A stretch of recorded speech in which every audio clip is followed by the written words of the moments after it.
Yung gumawa ka ng mabuti, naging mas manurin ka sa iyong mga magulang, obedient ka sa Lord, wala yung ambag.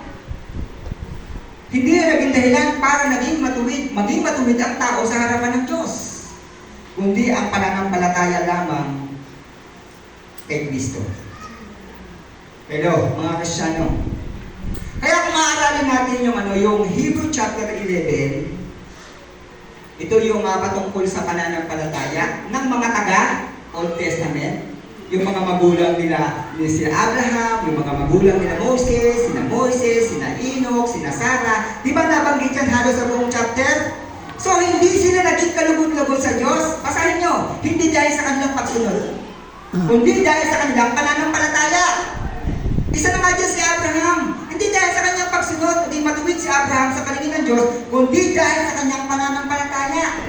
Maging ang lahat ng mga tao na naging matuwid doon sa Old Testament, na naging matuwid sa paningin ng Diyos, hindi dahil sa kanilang pagsunod, kundi dahil sa kanilang pananampalataya. At gayon din naman tayo sa panahon natin ngayon. Hindi dahil ikaw ay palasimba, hindi dahil ikaw ay palabasan ng Biblia, hindi dahil ikaw ay naglilingkod, ikaw ay nagmi-ministry, ay naging matuwid ka na sa harapan ng Diyos. Ginagawa natin ang mga bagay nito dahil ito'y bunga, ulitin ko, dahil ito'y bunga ng pagiging matuwid. Ewan po ba? Kaya tayo natin ito, kaya tayo sumasamba, ito'y resulta, ito'y bunga ng pagiging matuwid. Pero kung ikaw ay sumisimba, naglilingkod, nagkakaloob, nang wala ka namang pananampalataya, wala po itong katuturan. Wala po itong katuturan. Alam mo, Kristyano, at hindi magagawang paluluran ng tao ang Diyos kung walang pananampalataya. Alam mo ba? Hindi natin magagawang bigyan ng kaluburan ng Diyos kung wala tayong pananampalataya. So kung tayo ay sumusunod, yan din ay bunga ng ating pananampalataya. Kung gumagawa man tayo ng mabuti, yan ay bunga ng ating pananampalataya. Alam po ba? Kaya yung kautusan, sa totoo, yan ang nagpapaalala lamang lalo sa atin na tayo mga tao ay lubhang makasalanan. Dahil hindi natin kayang gawin ng buong buo, ng ganap, ang kautusan na ibinigay sa atin ng Diyos. Ewan po ba? Kaya nga kung wala tayo sa biyaya, sa panahon ng biyaya, sure, wala namang nakaupo dyan. For sure, wala nang William na nakatayo sa unahan ko. Dahil lahat tayo, hindi natin nasunod, hindi natin nagawa ang buong kautusan. Ewan po ba? Lalo na doon sa usaping pagmamahal. Usaping pagmamahal pa na, kasi talaga naman ang buod ng Biblia ay pag-ibig. Kung pa lamang sa pagmamahal, dito, marami sa ating faith, marami sa atin dito bagsak. Dahil yung pagmamahal na meron ang tao ay hindi katulad ng pagmamahal ng Diyos ni Kristo, yung unconditional. Kasi tayo mga tao, conditional ang ating pagmamahal. May kondisyon. Kung ikaw ay mabuti sa akin, kung ikaw ay mabait sa akin, kung hindi nagmamahal sa akin, mamahalin kita. Pero kung hindi mo ako mahal at ginagawa mo ako ng mga bagay na hindi mabuti, hindi kita mamahalin. So, ano na pagmamahal na meron ng tao? Hindi katulad ng pagmamahal ng Diyos. Ewan mo ba? Salamin natin ang ating mga sarili. Tayo ba ay kamahal-mahal? Kaibig-ibig po ba tayo? Hindi. Amen po ba? Pero dahil ang Diyos ay pag-ibig, nagawa niyang ibigin ang bawat isa sa atin kahit hindi tayo kaibig-ibig. Amen po ba?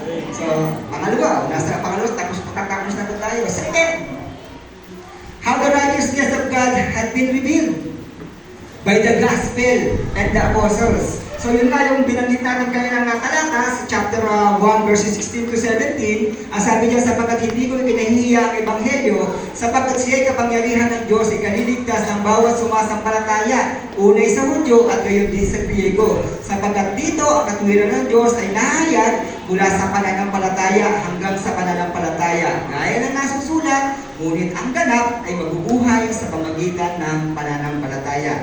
Kung papansin natin, similar yung ginawa ng kautusan at ng propeta at ng mga propeta sa ginawa o paano pinahayag ng gospel at ng mga apostles. Same.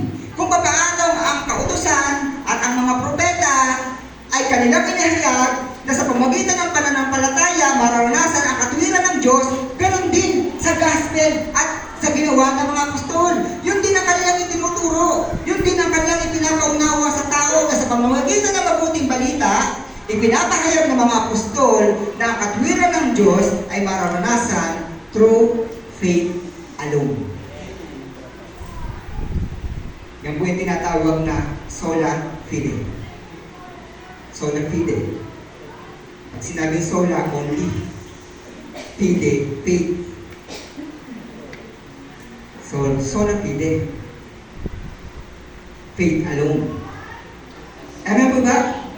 So, yun din ang pinapahayag ng mga kautusan at ng mga propeta. Gayon din same. Kung paano ang pagpapahayag ng mabuting balita patungkol sa katuwiran ng Diyos, gayon din ipinapahayag ng lahat ng mga apostol kung paano mararanasan ang katuwiran ng Diyos.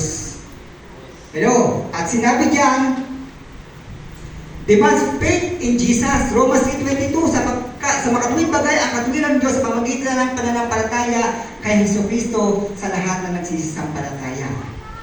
So ang pananampalataya ay bukas sa lahat ng tao. Wala yang pinipili. So sa lahat ng tao na kumikilala na siya nangangailangan ng kaligtasan at nangangailangan ng pagiging matuwid sa harapan ng Panginoon, kailangan niyang sumampalataya kay Kristo, sa Ebanghelyo ni Kristo, sa kanyang kamatayan at muling pagkabuhay. Hello, kaya nga kung mapapansin natin, si Apostol Juan ay meron ding sinabi, ang sabi diyan, John 8:24, sinabi ko nga sa inyo na kayo'y mga mamamatay sa inyong mga kasalanan, sapagkat malibang kayo'y magsasampalataya na ako nga ang Kristo, ay mamamatay kayo sa inyong mga kasalanan. We must believe in Him or die in our sins. Hello, mga Kristiyano. Sabi diyan, malibang kayo magsasampalataya na ako nga ang Kristo. O di absuelto tayo sa kamatayan, maliban. Ito yung usaping kamatayang eternal. Walang hanggang kaparusahan. Na kung hindi sasampalataya ang tao ay tiyak na mamamatay sa kanyang kasalanan. Kaya mga Kristiyano, so mapapansin natin na napakaraming tao na naghahangad talaga na hindi matuwid sa harapan ng Diyos. Maraming tao naghahangad na maging matuwid sa harapan ng Diyos. Kaya ginagawa nila ang kanilang mga buong pagsisikap para maging matuwid sa harapan ng Diyos. Pero wala itong kabuluhan.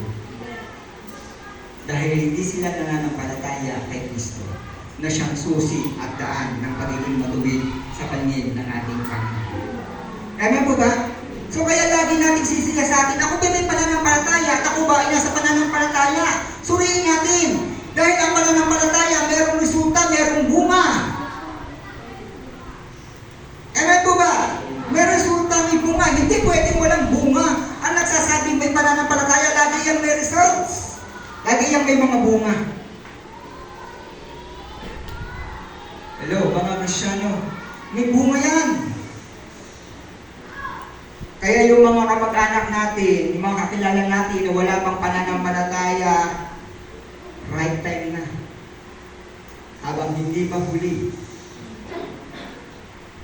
Kung paano ipinahayag ng mga propeta, ng mga apostol na ang daan ng kaligtasan ay si Kristo lamang, ipahayag natin.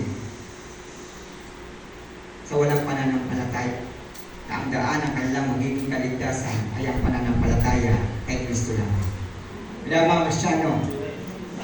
Diyan, involves justification by God. Romans 3:24, palibhasa inaaring ganap na walang bayad ng kanyang biyaya sa pamagitan ng pagtubos na nasa kay Kristo Jesus, 25, na siya nilagay ng Diyos na maging pampalubag loob sa pamagitan ng pananampalataya sa kanyang dugo upang maipakilala ang kanyang katwiran dahil sa hindi pagpansin sa mga kasalanan na gawa ng nagdaang panahon sa pagpapahinod ng Diyos, 26, sa pagpapakilala ay aking sinasabi na kanyang katwiran sa panahong kasalukuyan upang siya maging ganap at tagaan ganap na may pananampalataya kay Kristo. So kung mapapansin natin dyan, involved dyan yung ito ay biyaya, ito ay libre kaloob. Balikan natin po yan yung verse 24. Inaanigalat na walang bayad na kanyang biyaya. Pasin mo, wala tayong effort, wala tayong ambag sa pagiging matuwid sa paningin ng Diyos, kundi yung ginawa nating pagsampalataya kay Kristo, ito ay libre. Walang bayad, biyaya. At sinabing biyaya, nagutom na, biyaya, yung bang hindi ka karapat-dapat, pero dahil mahal ka ng Diyos, ibinigay sa'yo ng Diyos. Yun ay biyaya. Amen po ba?